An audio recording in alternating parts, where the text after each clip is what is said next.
كتير بيجي عبالنا انه ما نفطر فطور تقليدي، وانه نعمل سفرة او نعمل على الاقل ساندويشة. بنكون مستعجلين وحابين شيء سريع ب5 دقايق او اقل كمان بنعمله.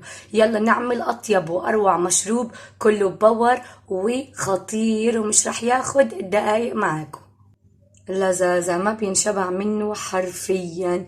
قديش ريحته وقوامه وطعمه ولا أروع.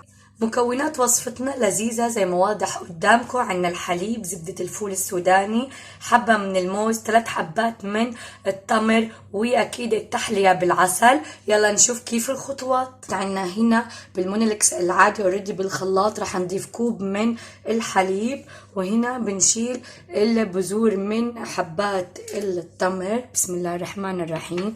ونقشر الموزة ونقطعها كده سلايز صغيرة. بسم الله الرحمن الرحيم. ونضيف معلقة من زبدة الفول السوداني، معلقة كبيرة من زبدة الفول السوداني. نضيف العسل، طبعا العسل حسب ما انتو كيف بتحبوا التحلية. وهنا كل مكوناتنا اللذيذة شو رح نعمل؟ راح نخفقهم بالخلاط لغاية لما يتجانس كل فليفري المكونات الموجودة معنا.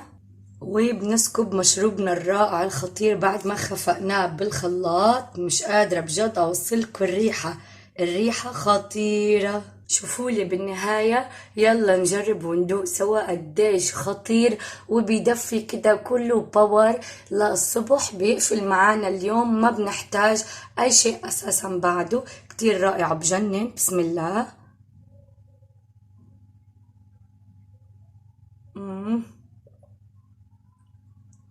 واو واو، حرفيا تعدى الخيال والله العظيم.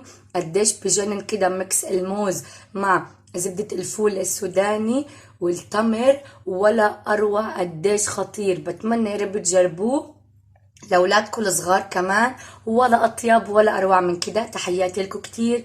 باي.